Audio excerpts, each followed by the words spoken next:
મિત્રો નમસ્તે.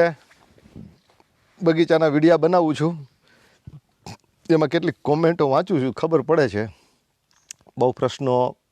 મોટા બગીચાના ગીરના માણસો છે ને એને પ્રશ્નો નથી, કારણ કે લગભગ જાણે છે દેશી કોઠા હુજ એની પાસે છે. પણ બહારના જામનગર, રાજકોટ જિલ્લા, જામનગર એવા જુદા જુદા દૂર દૂરના લોકો જે બગીચો વાવે છે ને મોટી ભૂલો ક્યાં કરે છે ને એ મારે કહેવું છે. એનો બગીચાને ગ્રોથ કેમ ન થતું, હું કોમેન્ટ વાંચું ને એમ ખબર પડે કે બગીચાને ગ્રોથ નથી, બગીચો વધતો નથી. 4 વર્ષનો થયો, 5 વર્ષનો થયો. એક જામનગરના એક ભાઈ હતા, એણે કીધું 5000 રોપા વાવ્યા છે, પણ હવે હું હિંમત હારી ગયો છું, વધતા જ નથી. પછી હું પ્રશ્ન પૂછું ને એમાંથી મને ખબર પડે કે આ લોકોને સમસ્યા ક્યાં હતી. ખેતર મહત્ત્વનું છે એમ બીજ મહત્ત્વનું છે. ખેતર ગમે એટલું સારું હોય, પણ જો બીજ નબળું આવી જાય તોય તકલીફ થાય. આપણે 2 પ્રકારની કલમો આવે છે મિત્રો, એક ભેટ કલમ આવે છે અને એક ખૂટા કલમ આવે છે. ખૂટા કલમ સારી નથી, ભેટ કલમ ખૂબ સારી. ખૂટા કલમ એટલે જે આંબો પઠ્ઠો વાવી દેવાનો ને એમાં 2 ફાંસિયા મારીને એની અંદર કલમની ડાળને બેસાડીને અને પાટો વાળીને એ થાય, એ ખૂટા કલમ. ભેટ કલમ એટલે એક આંબો એની પાસે લઈ જવાનો કલમ પાસે, ને કલમની ડાળની સાથે છોલીને બેયને પાટો વારવાનો, ભેટ કરી દેવાની, એ ભેટ કલમ. ઉત્તમ ભેટ કલમ છે, ખૂટા કલમ નહીં. ખૂટા કલમ સસ્તી છે, 80 રૂપિયા 100 રૂપિયા આવે, જ્યારે ભેટ કલમ 150 રૂપિયાથી લઈને અને 300-400 રૂપિયા સુધીની કલમો આવે છે. ભેટ કલમ વાવવી મિત્રો થોડીક મોંઘી ભલે પડે, પણ ભેટ કલમ વાવવી. ખૂટા કલમ છે ને એ ઊંચી વહી જશે, ગોટો નહીં થાય. અને બીજું કે ખૂટા કલમ છે ને દર વર્ષે આવશે નહીં, એક કાતરી હોય, એક વર્ષે આવે ને એક વર્ષે ન આવે, જ્યારે ભેટ કલમ દર વર્ષે આવે છે. ગ્રોથ ભેટ કલમનો સારો થશે. બીજું કે તમે કલમું લ્યો ને ત્યારે કલમ કેવી લેવાની, ઘણા લગભગ 700-800 રૂપિયાવાળી કલમ લે, ડબ્બાની કલમ લે ને એમ કે અમે બહુ સારો ખર્ચ કર્યો, મોટી કલમ લીધી છે. મોટી કલમ ક્યારેય નહીં લેવાની, કલમ નાની લેવાની. જેમ નાની કલમ હોય ને એમ ચોટશે સારી, અને એના મૂળનો ગ્રોથ સારો થશે અને એની ઉપરની ડાળીઓ ગ્રોથ પામશે. કલમ લ્યો ને ત્યારે એક ડાળખીવાળી નહીં લેવાની, પણ 2-3 ડાળખીઓ હોય ને એ લેશો ને તો એનો ગ્રોથ સારો થશે. કલમ લઈએ ત્યારે આ ધ્યાન રાખવાનું. કોથળી નહીં લ્યો તો એની વાંધો નહીં, પણ ખૂટા કલમ નહીં લેવાની, ભેટ કલમ લેવાની. હવે બીજી બાબત કે તમે જ્યારે કલમ વાવો છો, મોટામાં મોટી ભૂલ ક્યાં કરીએ છીએ, નર્સરીમાં લેવા જાઓ છો તો નર્સરી ક્યાંની ગોતવાની. ઘણા લોકો વલસાડથી કે દૂર દૂરની નર્સરીમાંથી લઈ આવે. દૂર દૂરની કલમ નહીં લેવાની, આપણી પ્રાદેશિકતા હોય છે. આપણી કલમને આપણી નર્સરી, આપણા પ્રદેશની નર્સરી હોય ને એ જે રોપા થાય ને એ આપણી ભૂમિને વધારે ભાવતા હોય છે, દૂરથી નહીં લઈ આવવાના. બીજી બાબત કે વાવવાવાળા નર્સરીવાળા આવે છે. જો મોટી ભૂલ ક્યાં થાય સાંભળજો તમે. નર્સરીવાળાઓને કાંઈ જ્ઞાન નથી, બધા નર્સરીવાળાઓ નહીં પણ મોટા ભાગના શું કહે ખબર, આવડો ખાડો ગાળજો ખાલી કોથળી પૂરતો, અને ફટાફટ આમ સામાન્ય એવા ખાડા ગાળીને, કારણ કે વાવવાની એને હોય. આપણે કલમ લઈને ત્યારે શરત હોય છે કે વાવી દેવાની એને 20 દિવસમાં કે મહિના દિવસમાં હુકાઈને એ પાછી એને આપવાની. હવે વિચાર કરો, એને શું છે, તમારે રૂપિયાનું નુકસાન થઈ જાય ને એમાં એને દુઃખ નથી, પણ એને પાવલાનો ફાયદો થાય એમાં એને રસ છે. એટલે નાનો ખાડો એટલા માટે ગરાવે છે કે વાવવામાં વાર ન લાગે, ફટ દઈને વવાઈ જાય. અને હાજે થાય ને કે 200-300 કલમું વાવીને 2 જણા આવ્યા હોય વાવીને વહી જાય. મિત્રો ખાડો થોડોક મોટો ગાળવાનો, ખાડો ઓછામાં ઓછો 15થી મહિના દિવસ વહેલો ગાળવાનો, અને એની ઉપર પૂરેપૂરો તડકો પડવા દેવાનો, કારણ કે પોષક તત્વો તડકામાં તૈયાર થાય છે. સીધો ખાડો ગાળીને વાવી નહીં દેવાની. મહિના દિવસ પહેલાં ખાડા ગાળવાના, ખાડા પોળા ગાળવાના, પછી એમાં 2-3 તગારા કાળી માટી, જો તમારી કાળી માટી હોય તો વાંધો નહીં, કાળી માટી ન હોય, જે જામનગર જિલ્લો અને રાજકોટ જિલ્લાની જે બગીચાઓ કરે ને એની માટે વાત કરું છું. એમાં 2-3 તગારા કાળી માટી ન હોય, માટી જો વ્હાઈટ હોય, ભૂખરી હોય, ગોરમટું હોય તો એમાં બગીચા ઝડપથી થતા નથી. એટલે શું કરવાનું, એમાં થોડી કાળી માટી નાખી દેવાની. તમને એમ લાગે હું ખર્ચમાં પોસાઈ શકે એમ છે તો અડધું ગાડું ઠલવી દો, મોટા જેસીબીથી ખાડા કરાવો. એટલે શું થાય, 5 વર્ષની કલમ થાય ને ત્યાં સુધીમાં એ કલમ મજબૂત, તમારો જે નાખેલી ધૂળ હોય ને, કાળી ધૂળ, એને ભાવતી ધૂળ, એમાં એ બગીચો સરસ મજાનો થઈ જાય. 5 વર્ષ પછી એના છે ને ગ્રોથ વધી જાય ને, મૂળનો જેમ પાનનો જેટલો ગ્રોથ વધતો હોય ને, જેટલા પાન ઉપર વધતા હોય ને એમ મૂળ વધતા હોય. એટલે જાજી જગ્યામાં મૂળ વહી જાય ને એટલે એને જે ન્યુટ્રિશન જોઈએ છે એ બધી બાજુથી થોડા મળી જશે. એટલે ખાડો મોટો ગાળો, થોડાક દી વહેલો ગાળી દો એટલે એની ઉપર તડકો પડે, એમાં પોષક તત્વો તૈયાર થઈ જાય. ખાસ એમાં 2 તગારા છાણિયું ખાતર નાખજો. ઘણા મિત્રો એમ કે ઓલા નર્સરીવાળા એમ કે છાણિયું ખાતર નાખશો તો એમાં મુંડા પડશે. અરે ભાઈ, જે મુંડા પડે છે ને એ છાણિયા ખાતરના મુંડા હોય ને એ નહીં, એ મુંડાઈ જુદા અને ઝાડવામાં જે મુંડા આવે છે ને, જે ફૂદડું હોય એ આસીન મૂકે અને એમાં મુંડા થાય છે, એ મુંડાઈ જુદા. એટલે આપણે ક્યારેક ખાતર નાખવામાં, છાણિયો ખાતર નાખવામાં બીક ન રાખવી. એનાથી મુંડા નથી પડતા. એ મુંડા ના મુંડા, તુંડે મતીર ભીના, એમ મુંડા જુદા છે બધાય. એટલે મુંડાની બીક રાખવી નહીં. છાણિયું ખાતર તો એના બેક્ટેરિયા, એમાં જો ગાયનું છાણનું ખાતર મળે, એમાં જો તમે જીવામૃત બનાવો, જે 1000 લીટર પાણીની અંદર એકાદું 5 કિલો છાણ નાખો ગાયનું, અને 20 લીટર ગૌમૂત્ર નાખો, 1 કિલો ચણાનો લોટ નાખો, અને 1 કિલો ગોળ નાખો, એને 3 દિવસ પેડું રહેવા દો, હલાવો. 1 દિવસમાં 3 વખત, એની ઉપર તડકો ન પડે એ રીતનું. અને 3 દિવસ પછી જે તૈયાર થઈ જાય ને, એ 1 લીટર પાણીની અંદર કેટલા બેક્ટેરિયા હોય છે, તમે આખું ટ્રોલું ટ્રેક્ટરનું ખેતરમાં ઠલવો ને, એ બેયના હરખા બેક્ટેરિયા થાય એટલા બેક્ટેરિયા હોય છે. જો જીવામૃત તૈયાર કર્યું હોય ને, તો જીવામૃત પણ એની સાથે નાખો, અથવા છાણિયું ખાતર નાખો. ગળત્યું હોય તો ગળત્યું ન હોય તો ભલે લીલું ખાતર નાખો. મુંડા પડશે એવી બીક રાખતા નહીં, મુંડા પડે તો નીકળી જાય છે, એ બીક રાખતા નહીં. કારણ કે એ તમે જે છાણિયું ખાતર નાખશો ને મૂળમાં કલમ વાવ્યા પહેલાં, એને ઓછામાં ઓછું 3 વર્ષ સુધી છે ને ફાયદો કરાવશે, 3 વર્ષ સુધી. એટલે એમાં સારામાં સારું ખાતર નાખી દેવાનું, છાણિયું ખાતર. ખાડો મોટો ગાળવાનો. હવે જે વાત કરું ને, જોવો, નર્સરીવાર આવશે ને એમ કે જે કોથળી છે ને એનું તરિયું જ કાઢવાનું ખાલી. આખી કોથળી નહીં કાપે, કારણ કે આખી કોથળી કાપે ને તો પિંડ વિખાય. વાવવામાં ખૂબ નિરાતેથી વાવવું પડે, એટલે વાર લાગે બહુ, અને વાર લાગે એને પોહાય નહીં. એટલે એને તો હાંજ થાય ને કે 200-300 કલમું વાવીને વહી જવું હોય. એટલે એવું આપણે સલાહ આપે, અને આપણે એવું માનીએ યુટ્યુબના અમુક વિડીયોમાંથી, અથવા તો નર્સરીવાળા કે માનીએ કે એનું ખાલી તરિયું જ કાઢવાનું. મિત્રો, એક વસ્તુ યાદ રાખજો કે કોથળીને, એટલે કે પ્લાસ્ટિકને ને બેક્ટેરિયાને જરાય બનતું નથી. એક પ્લાસ્ટિકની કોથળી જ્યાં પડી હોય ને, ત્યાંથી 3 ફૂટ સુધીના બેક્ટેરિયા મરી જાય છે, નજીક નથી આવતા, વિકસતા નથી. હવે તમે વિચાર કરો, કોથળી, હું તો કહું કોથળી ખેતરમાં ક્યાંય પડી ન રહેવી જોઈએ. ખેતરમાં ક્યાંય કોથળી દેખાય તો એને બાળી નાખવાની. એ ક્યારેય છે ને તત્વ બળતું જ નથી, હળતું જ નથી, અને વર્ષો સુધી ત્યાં બેક્ટેરિયા થવા નથી દેતું. અને બીજું કે એના મૂળને વિકસવું હોય ને, ત્યાંથી મૂળને નીકળવા નથી દેતું. મૂળને ખાલી નીચે જ થોડું જવું છે, આડું પણ જવું છે. વધારે પડતા તો મૂળ આડા ચાલશે. આડા જેટલા ચાલશે ને એને પોષક તત્વો મળશે. ખીલ્લા મૂળ છે ને એને તો એ પવનની સામે ટકાડી રાખે છે.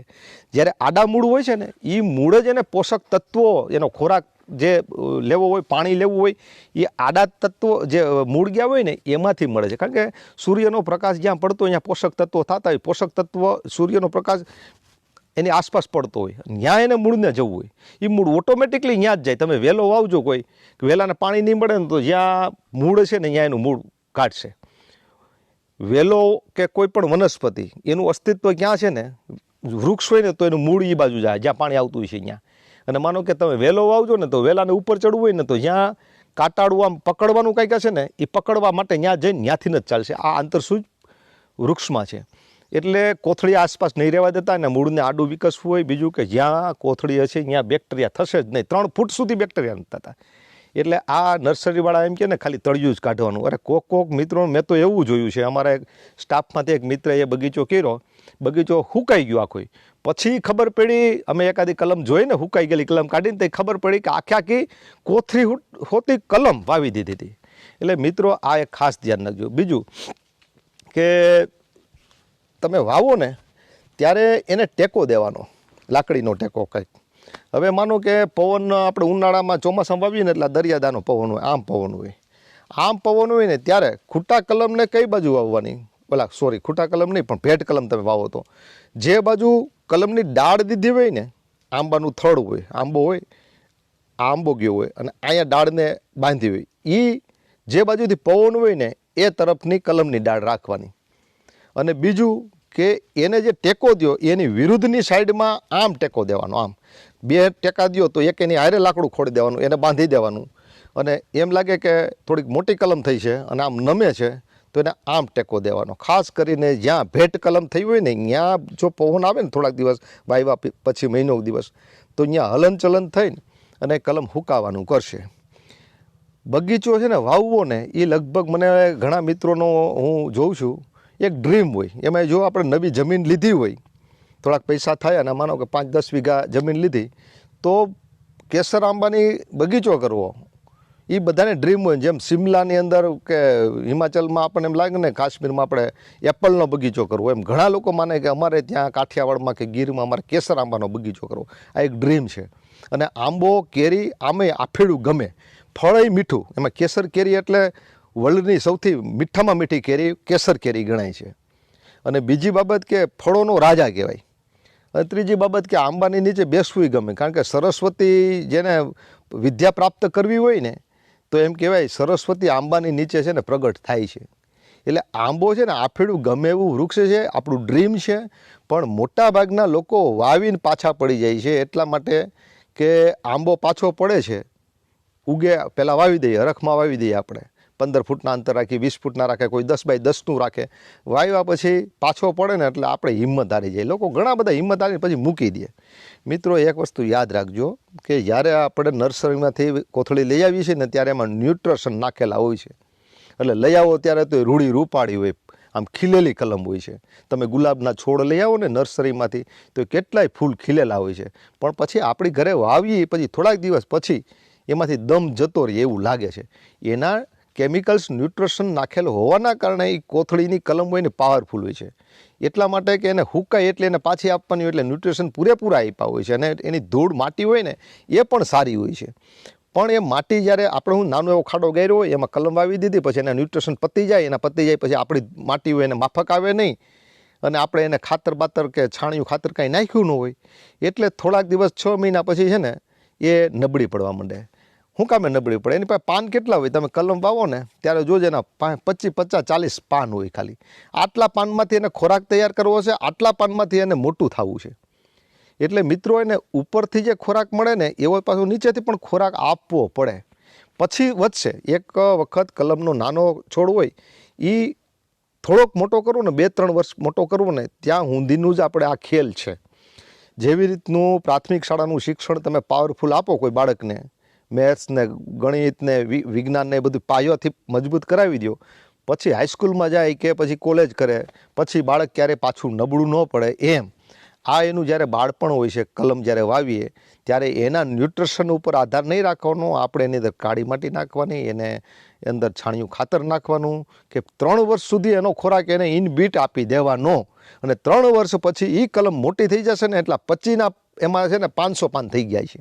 એ 500 પાન થઈ ગયા એટલે ઉપરથી ખોરાક લેવા મળશે, પ્લસ એના મૂળ વિકસી જાય ને ફરતી બાજુ દૂર દૂરના, એટલે એને ન્યુટ્રિશન જેટલા ઘટે છે ને એ ન્યુટ્રિશન ખેંચવાનો એનો વિસ્તાર વધી જાય છે.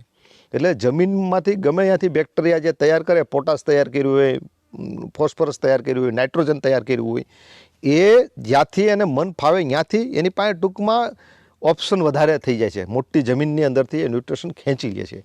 એટલે બગીચો આપણા ઘણા લોકો વાવ્યા પછી હિંમત રાખે, બગીચો થતો જ નથી. મિત્રો બગીચો થાય ને થાય જ, અને ગમે ત્યાં થાય. માત્ર થોડુંક ધ્યાન રાખવું પડે. એમ આપણે કહેતા ને બગીચો ન થાય તો તમારે જામનગરની રિલાયન્સ કંપનીનો બગીચો છે જોઈ આવવાનો.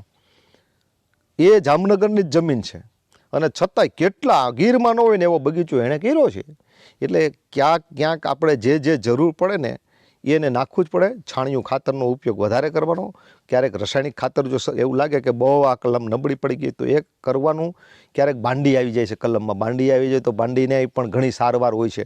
ખાડો ગારો, અહીંયા પપૈયો વાવવો, અહીંયા કેળ વાવવી, અને એ બધી પ્રોસેસ કરવી. બીજું કે વાવ્યા પછી પાણી કેટલું પાવું ને કેમ પાવું. મારે જો અત્યારે આ બગીચામાં પાણી ભર્યું જ હોય છે ગમે ત્યારે, તો આ જમીન જ એવી છે, આ બગીચાને પાણી નડતું જ નથી. નડતું ન હોય ને એને પાણી પાવાનું, જેને નડે છે પાણી એને નહીં પાવાનું. એ કેમ ખબર પડે પાણી નડે છે કે નથી નડતું? જમીનના પ્રકાર ઉપર. જમીન કાળી છે તો નહીં નડે, જમીન નાખોરિયા પાણાવાળી છે તો નહીં નડે, જમીન ટાસોડું છે તો નહીં નડે, જમીન સફેદ છે તો નડશે, જમીન ગોરમટું છે તો નડશે. એ આપણે પ્રયોગ કરવો હોય તો કેમ કરવાનો? ખેતરમાં પારો કરી દેવાનો, ખોદવાની નહીં, પારો કરી દેવાનો. અને એ આપણે આમ ખામણું, ટૂંકમાં આપણે હોજ કહીએ, હોજ કરવાની, પણ ખોદીને હોજ નહીં, પારો કરીને હોજ કરવાની, અને એને પાણીનું ભરી દેવાનું. એ પાણી તમે ભરી દો, સવારે ભર્યું હોય અને સાંજ સુધી પાણી હુકાય નહીં, ભર્યું રહે, તો સમજવાનું કે આપણી જમીન છે ને એ આંબાને લાયક નથી, માફક નથી, એટલે આપણે થોડુંક વધારે ધ્યાન આપવું પડશે. અથવા ચોમાસામાં તમને ખબર પડી જાય તમારા ખેતરોમાં પાણી કેટલા દિવસ ભેળ્યું છે.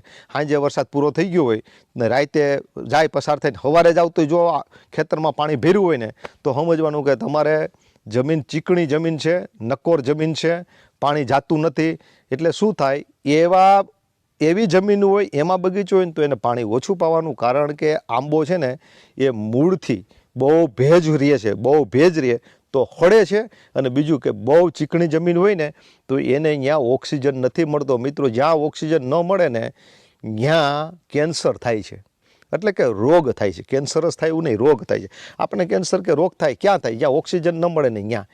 એટલે આંબો શું કરે, કુદરતી રીતે આપણે જોજો ચોમાસું જાય ને એટલે ભાદરવા મહિનામાં તડકા પડે એટલે જમીન ફાટે. આપણે ફાટવા જ નથી દેતા. જમીન ફાટવી ને એનો ઉપવાસ છે. જમીન ફાટે ને એટલે એની મૂળઝાડ ઝીણી તૂટે. મૂળઝાડ જ્યાં તૂટે ને, આંબો કે કોઈ પણ વૃક્ષનો નિયમ હોય, જ્યાં મૂળઝાડ તૂટે જમીન ખેંચાય એટલે મૂળ તૂટે. મૂળ તૂટે ને ત્યાંથી મૂળ પાછા 4 ચોકે વધે છે. એટલે કે તંતુ મૂળ તૂટે ને તો વધે. તંતુ મૂળ છે ને એ જ એના મોઢા છે.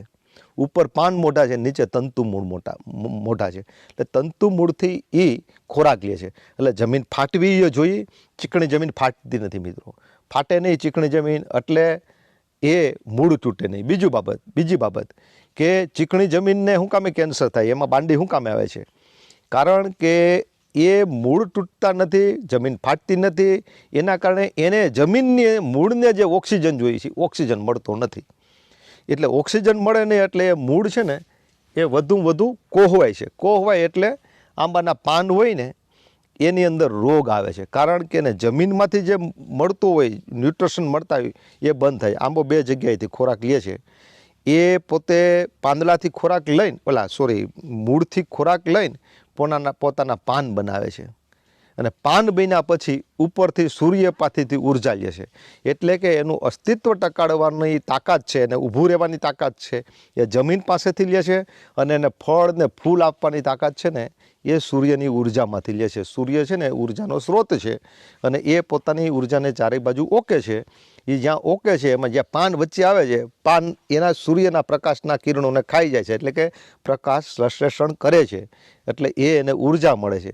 એટલે જો પાન ઓછા છે ને તો પણ આંબો પાછો પડશે. અને જમીનની અંદર ચીકણી જમીન હશે અને તમે વધારે પાણી પાતા હશો તો પણ આંબો નબળો પડશે. તો શું કરવાનું? જે વસ્તુ આપણે વાવીએ છીએ જે ખેતરમાં અને જમીન આંબાને લાયક નથી એવી જમીન છે ને આપણે આંબા કરવા છે તો એને પાણી ઓછું પાવાનું. પાણી પાવામાં ખૂબ ધ્યાન રાખવાનું. આમ છતાં આપણને એમ લાગે છે કે એમ આપણે ખેતી પણ કરવી છે તો શું કરવાનું? તો દરેક આંબાએ 1-2 કેળ અને 1-2 પપૈયા વાવીને અને પછી ખેતી કરવાની. કારણ કે પપૈયાનો કેળ એવી વસ્તુ છે કે એને પાણી બહુ જોઈએ, એટલે એ પાણીને ખેંચી લે છે. જમીનની આસપાસનું પાણી ખેંચી લે છે અને જમીનને ફાળે છે, જમીનના તિરાડો પાડે છે. એટલે આંબાને ઓક્સિજન પૂરેપૂરો મળતો રહે છે. એટલે કે એના મૂળ હળતા નથી. આંબાનું મૂળ હળે નહીં એટલે બાંડી આવે નહીં. બાંડી છે ને એ જ માથાનો દુખાવા જેવો રોગ છે. કારણ કે આ પાંદડા પીળા થઈ જવા, એકદમ હાથીગડા જેવા પાંદડા થઈ જવા, નવી ગ્રોથ ન આવવો, નવા પાન ન આવવા, આ બાબત. બીજી બાબત કે જ્યારે પાન આવે છે ને ત્યારે પાનને સાચવી લેવાના. નાનું ઝાડવું હોય ને એ વર્ષમાં 3-4 કોરામણ આપે છે. મોટું ઝાડવું હોય, આવા ઝાડવા હોય તો 2 જ વખત કોરામણ આપે છે. એટલે આંબાનું કેવું છે, ઘણી વખત સિઝન વગરના પણ કોરામણ આવે. એને જરૂર પડે ને કે હવે મારે કંઈક જરૂર છે, અસ્તિત્વ ટકાડવા માટે મારા પાન પતી ગયા છે, તો એ પાનને ગમે ત્યારે લઈ આવી શકે. પણ મિત્રો એક વસ્તુ યાદ રાખવાની, પાન આવે ને ત્યારે રોગ પણ આવે છે. જ્યાં ભેજ આવે ત્યાં થીપ્સ આવે છે, ઈયળ આવે છે. નવું પાન એટલે ખોરાક, નવો ખોરાક. જ્યાં ખોરાક છે ત્યાં જીવન પણ છે. જ્યાં પાણી છે ત્યાં સંસ્કૃતિ છે. જ્યાં નદી છે ત્યાં સિંધુ ખીણની સંસ્કૃતિ છે.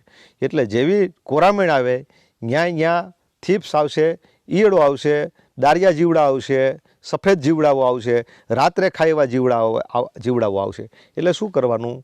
જેવા પાન આવે ને ત્યારે તમે ભલે ઓર્ગેનિકમાં માનતા હો તો પણ સામાન્ય ઠંડી દવાનો છંટકાવ કરીને પાનને બચાવી લેવા. પાન ખાય પછી દવા છાંટવી નહીં. પાન કુકડાઈ જાય પછી દવા છાંટવી નહીં. પણ જો એ શિયાળાની કોરામણી છે ને તો રોગ બહુ ઓછો આવશે, નહીં છાંટો તો ચાલશે. પણ જો એ ચોમાસાની કોરામણી હોય તો 100% એમાં થીપ્સ આવશે, કુકડ થઈ જશે, પાંદડા બગડી જશે. એટલે જેવી ચોમાસાની કોરામણ આવે ને એવી એની ઉપર સ્પ્રે છાંટવો જ પડે.